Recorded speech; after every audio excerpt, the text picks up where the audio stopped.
வணக்கம். செல்வகுமாரின் மாலை வானிலை ஆய்வறிக்கை. அதிகாரப்பூர்வ வானிலை அறிக்கைக்கு இந்திய வானிலை ஆராய்ச்சித்துறை அறிக்கையை பார்க்கவும். 2026 மார்ச் 20 வெள்ளிக்கிழமை மாலை நிலவர ஆய்வறிக்கை. வளிமண்டல சுழற்சியானது மன்னார் வளைகுடா முதல் அதாவது வங்கக்கடலோட ஆந்திர கரையோரம் மற்றும் கர்நாடகா உள் ஆந்திர பிரதேசம் மற்றும் கேரளா ஒட்டுமொத்த வளிமண்டலத்தில் கீழடுக்கு சுழற்சியாக இருந்தது சற்று மேலடுக்கு சுழற்சியாக மாறி இருக்கிறது. அது நேற்றைக்கு வங்கக்கடலோரம் இருந்தது, சற்று உள்ளே போயிருக்கு. இது அப்படியே மேற்கு நோக்கி விலகி அப்படியே செயலிழந்துடும். வளிமண்டல சுழற்சியே இல்லாமல் போயிடும். வரக்கூடிய ஞாயிற்றுக்கிழமை இந்த வளிமண்டல சுழற்சி இல்லாமல் போயிடும். அப்புறம் இரண்டு பக்கமும் 2 உயரழுத்தம் மட்டும் இருக்கும். இப்போ கடந்த 24 மணி நேரம் மழைப்பொழிவை பொறுத்த வரைக்கும் எடப்பாடியில் அதிகபட்சமாக 9 சென்டிமீட்டர் மழை பொழிந்திருக்கு. இன்னும் பல மாவட்டங்களில் மழை, சங்கரிதுர்க், சேலம், வேப்பூர், கடலூர் மாவட்டம், ராசிபுரம் எல்லாம் 8 சென்டிமீட்டர் மழை. இந்த 150 இடங்களுக்கு மேலே மழை பொழிந்திருக்கிறது. நிறைய மழை பொழிந்திருக்கிறது. டெல்டாவிலும் சூறைக்காற்றுடன் மழை பொழிந்தது. இதில் பல இடங்களை ஒதுக்கியும் இருக்குது. பெய்த இடத்துல பலத்த மழை அருகிலேயே ஒதுக்கி இருக்கு.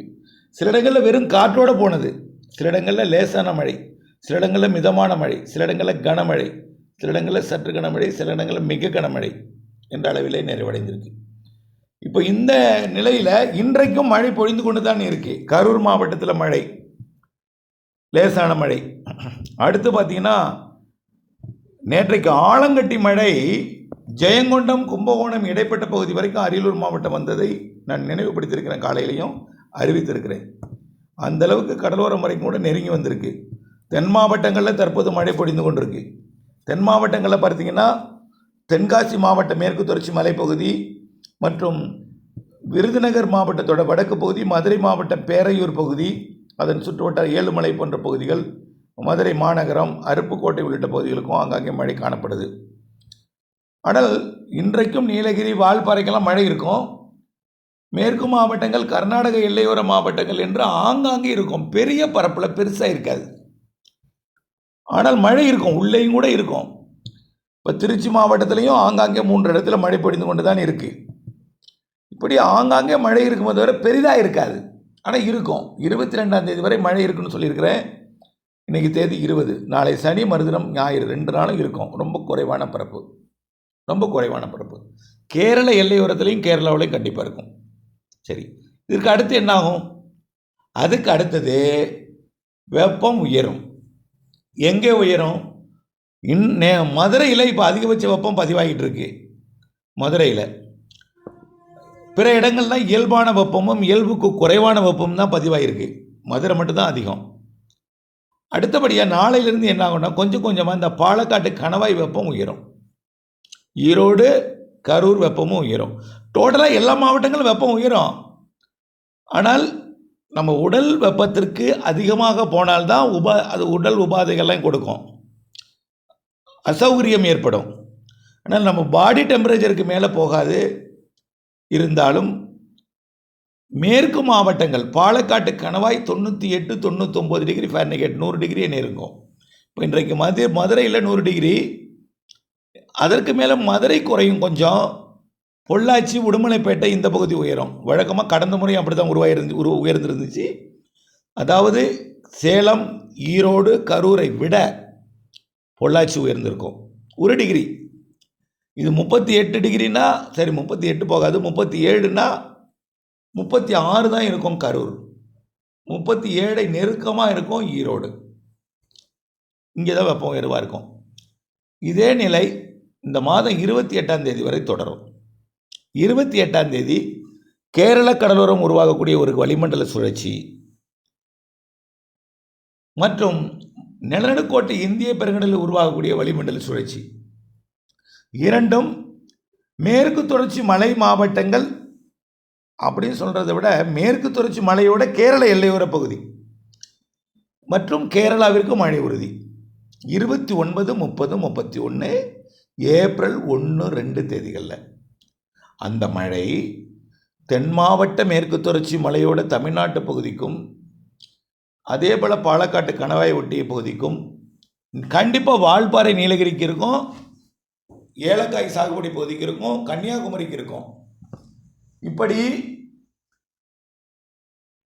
மழைப்பொழிவு இந்த மாதம் 29ஆம் தேதி சாதகம் தெரிகிறது. மீண்டும் ஒரு முறை இன்றைக்கும் நாளைக்கும் நாளைய மறுநாளும் குறிப்பிட்ட குறைந்த பரப்பில் மட்டும்தான் மழை இருக்கும். பெரும்பாலும் மேற்கு உள் மாவட்டங்கள் தென் மாவட்டங்களில் இருக்கும். நாளையிலிருந்தே திங்கட்கிழமையிலிருந்து முழுமையாக மழை விலகி 28ஆம் தேதி வரைக்கும் வெயில் அதிகரிக்கும். டெல்டாவில் 100 டிகிரி தாண்டாது, திருச்சிக்கு மேலே கொஞ்சம் 100 டிகிரி போல் உணரப்படும். ஆனால் 100 டிகிரி கிடையாது. 100 டிகிரி நெருக்கமாக போகிறது பொள்ளாச்சி இருக்கும். ஏற்கனவே அப்படி தான் வந்துச்சு, ஆலங்கட்டி மழை வந்துச்சு. அதே போல் வரக்கூடிய 29, 30, 31 அல்லது 30, 31 ஏப்ரல் 1, 2 தேதிகளில் மழை இருக்கும். அது உள் மாவட்டங்களுக்கும் தெரிகிறது. உறுதிப்படுத்தினேன். உறுதியாக இருக்குமா இல்லையா அப்படிங்கிறத நான் அறிவிக்கிறேன் அப்புறம் ஓரிரு நாளில். அது உள் மாவட்டங்களுக்கும் தெரியுது, கடலோரத்திற்கு கூட வரலாம், கொஞ்சம் வாய்ப்பு இருக்குது, ஆனால் உறுதி இல்லை. இவையெல்லாம் வரக்கூடிய நாட்களில் நம்ம அறிவிக்கலாம். அதற்கு அடுத்த மழை எப்படின்னா 7ஆம் தேதி 8ஆம் தேதி 2வது வாரம், ஏப்ரல் 2வது வாரம் 8ஆம் தேதியிலேருந்து வச்சுங்க. 7ஆம் தேதி கூட வேண்டாம், 8ஆம் தேதியிலேருந்து 13ஆம் தேதிக்குள்ளே அடுத்த மழை இருக்கும். ஆக புரிந்திருக்குன்னு நினைக்கிறேன். நிறைய பேருக்கு மழை ஒதுக்கி இருக்கு, வேறு வழி இல்லை. நிறைய பேருக்கு நிறைய மழையும் பொழிந்திருக்கு. நிறைய பேருக்கு இந்த கோடை மழை ஆலங்கட்டி மழையாக பொழிந்து பாதிப்பையும் கொடுத்துருக்கு.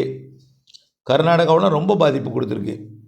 தமிழ்நாட்டிலையும் ஆங்காங்கே பெய்த இடத்துலலாம் கொஞ்சம் பாதிக்கும் மழை. ஆனால் நிறைய இடங்களில் இந்த ஆலங்கட்டி மழையாவது பெய்திருந்தால் கொஞ்சம் குளிர்ந்திருக்கும் பூமி அப்படின்னு எதிர்பார்த்துருந்தீங்க நிறைய பேர்.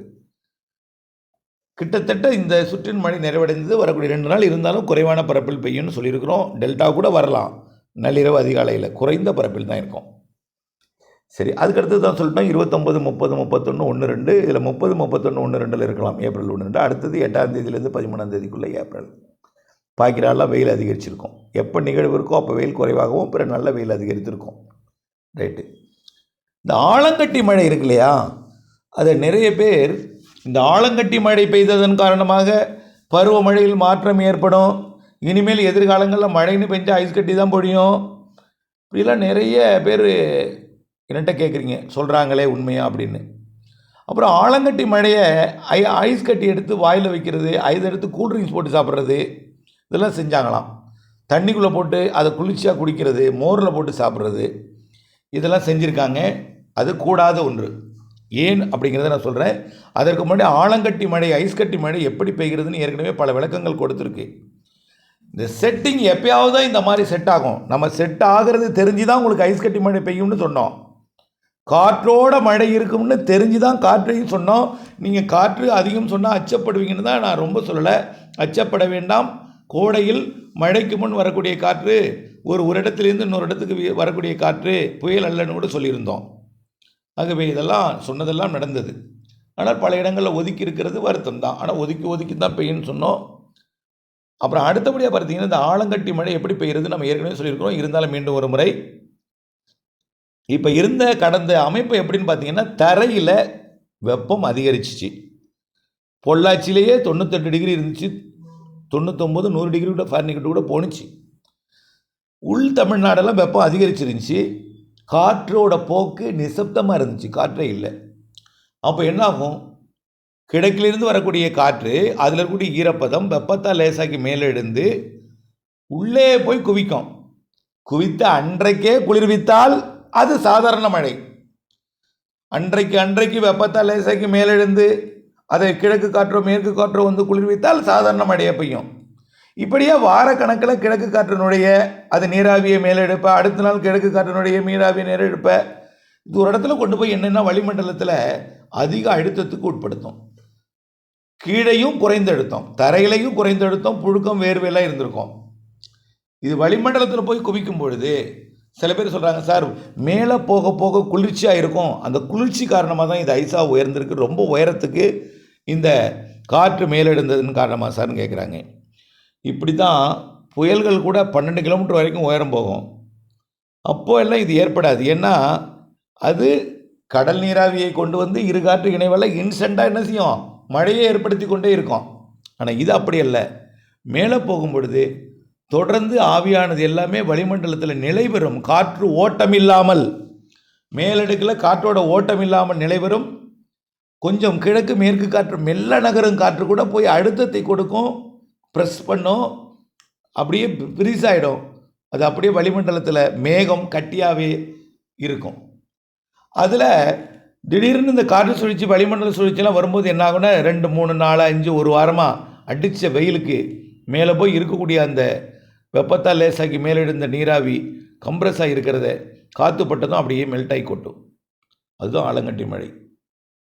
அது நல்ல ஃபுல் ஃபார்மாக இருந்ததுன்னா நல்லா உடையாமலே கொட்டும். அதுதான் கண்ணாடிலாம் உடைத்தது, தர்பூசணிலாம் உடைச்சதுன்னு ஏற்கனவே சொன்னேன். இது சுத்தமான நீர் கிடையாது. ஏற்கனவே நம்ம மழை நீரெலாம் குடிச்சிருக்கோம். இப்போயும் மழை நீரை குடிக்கலாம். ஆனால் இப்போது ஒன்றே ஒன்று உதாரணத்துக்கு சொல்கிறேன்.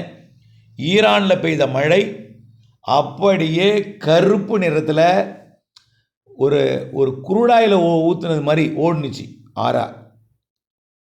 இப்போ நம்ம ஊர்லேயும் கார்பன் மாசு குவிந்திருக்கு. இடி மின்னல் எப்படி ஏற்படுது? தூசு மாசு தான். இந்த தூசு மாசெல்லாம் இருக்கிறது எல்லாமே அந்த ஐஸ் கட்டியில் இருக்கும். ஆக அந்த ஐஸ் கட்டியில் நான் ஒன்று சொல்கிறேன், -50 டிகிரி கோல்டு ஸ்டோரேஜில் நான் பணியாற்றியிருக்கேன். கோல்டு ஸ்டோரேஜுக்கு நான் ஒரு மேனேஜராக இருந்திருக்கேன். அதாவது ஒரு நிர்வாகம் பண்ணியிருக்கேன் ஒரு தனி கம்பெனியை. அப்போ அந்த கோல்டு ஸ்டோரேஜுக்குள்ளற -50 டிகிரியில் கூட பாக்டீரியா வளரும், உள்ளர இருக்கும். அதுக்குன்னு அந்த வெப்பநிலைக்கு வளரக்கூடிய கிருமிகள் இருக்கும். அது எக்ஸ்போர்ட் இன்ஸ்பெக்ஷன் ஏஜென்சிஸ்லாம் அதில் செக் பண்ணுவாங்க. பெரிய அளவில் மைக்ரோஸ்கோப்பெல்லாம் வச்சு ரொம்ப ஆராய்ச்சி பண்ணிடுவாங்க. அதுலேயே இருக்குது. அப்போது இந்த மழை நீரில் இந்த வருங்காலம் இந்த மாசுபட்ட இந்த உலகத்தில் இருக்கக்கூடிய மழை நீரில், அதுவும் ஆலங்கட்டி மழையிலாம் கண்டிப்பாக தூசு மாசு எல்லாமே இருக்கும். அதுவும் இப்போ காற்றெல்லாம் எங்கேருந்து வருது? அரபு நாடு காற்று அரபிக்கடலேருந்து வருது, எங்கே சீனாவிலேருந்து காற்று வருது, இமயமலையிலேருந்து பார்த்திங்கன்னா கார்பன் வாயு குவிக்கப்பட்ட காற்று வருது. எல்லா காற்றும் கறி எல்லாமே கலந்துருக்கும். ஆகவே அதை நாம் உண்டால் உடல் உபாதைகள் ஏற்படும். உடனே தொண்டை கட்டும், தொண்டை வலி வரும். அது எப்படி? இன்ஃபெக்ஷன் தான். ஆகவே வேண்டாம், அப்படிலாம் சாப்பிடக்கூடாது.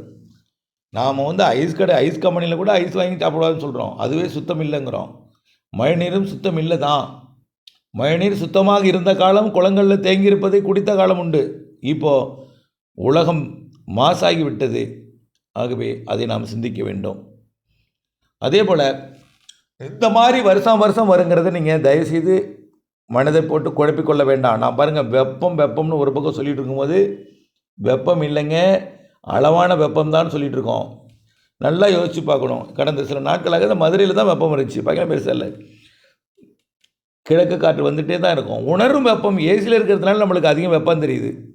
அதிகமாக பழகி போய்விட்டோம். வெயிலில் நடமாடாமல், வெயிலில் இருக்காமல் பழகினதுனால வெயில் சூடாக தெரியுது. இரவு நேரம் குளிராக இருக்கிறதுனால பகல் வெயிலாக தெரியுது. ஆகவே சராசரி வெப்பமே, அதிகபட்ச வெப்பமே 104க்கு மேலே போகாதுன்னு சொல்லியிருக்கோம்.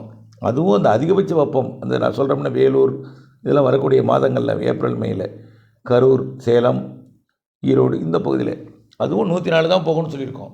அதுவும் ஒரு சில நாட்கள் தான். டெல்டாவெல்லாம் 100க்குள்ளே தான் இருக்கும் அப்படின்னு சொல்லியிருக்கோம். அதில் எந்த மாற்றமும் இல்லை.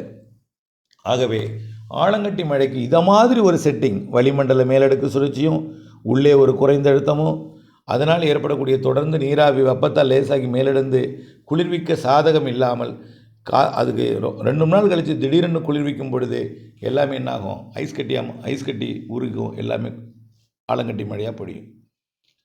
நேற்றைக்கு மேற்கு காற்று இருந்த காரணத்தினால அது ஜெயங்கொண்டம் வரைக்கும் கொடுத்துச்சு. மேற்கு காற்று இருந்ததுனால ஜெயங்கொண்டம் வரைக்கும் கொடுத்துச்சு. ஆலங்கட்டி மழை புரிந்து கொள்ளணும். ஆகவே ஆலங்கட்டி மழை இனிமேல் எப்போதும் இருக்கும் அப்படிங்கிறதுக்கெல்லாம் ஆதாரம் இல்லை. ஆனால் இன்னொரு முறை பெய்யும் ஆலங்கட்டி மழை. இதே மாதிரி இடைவெளி விட்டு பெஞ்சாலே பெய்யும். வரக்கூடிய இந்த பாலக்காட்டு கணவாயில் மீண்டும் வெப்பம் இறப்பதுன்னு சொல்கிறேன். 30ஆம் தேதி, 31 மற்றும் 1-2 தேதிகளில் மீண்டும் ஆலங்கட்டி மழைக்கு சாதகம் இருக்குது. கிழக்கு கடலோரம் கூட மழைக்கு வாய்ப்பு இருக்குது. மாத இறுதியில் உறுதி இல்லை, அது ஆய்வில் இருக்குது. தொடர்ந்து இணைந்தே இருங்க. அடுத்தபடியாக பார்த்தீங்கன்னா கோடை மழை. நம்ம ஏற்கனவே சொன்னதில் எந்த மாற்றமும் இல்லை. மாதத்திற்கு 2 நிகழ்வு இருக்குது. ஒரு நிகழ்வு உறுதி. ஏப்ரலே 2 நிகழ்விற்கு ஒரு நிகழ்வு, மேலே 2 நிகழ்வுக்கு ஒரு நிகழ்வு உறுதி.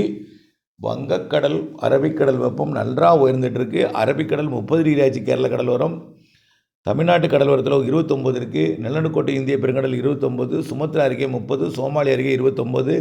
கடுமையாக வெப்பம் உயர்ந்துட்டு இருக்கு. இதனால் பசிபிக் பெருங்கடலை விட வங்கக்கடல் அரபிக்கடல் வெப்பம் உயர்ந்திருக்கிறது என்று தான் சொல்லணும். பசிபிக் பெருங்கடலை விட தென்சீன கடல் வெப்பம் குறைந்திருக்கு.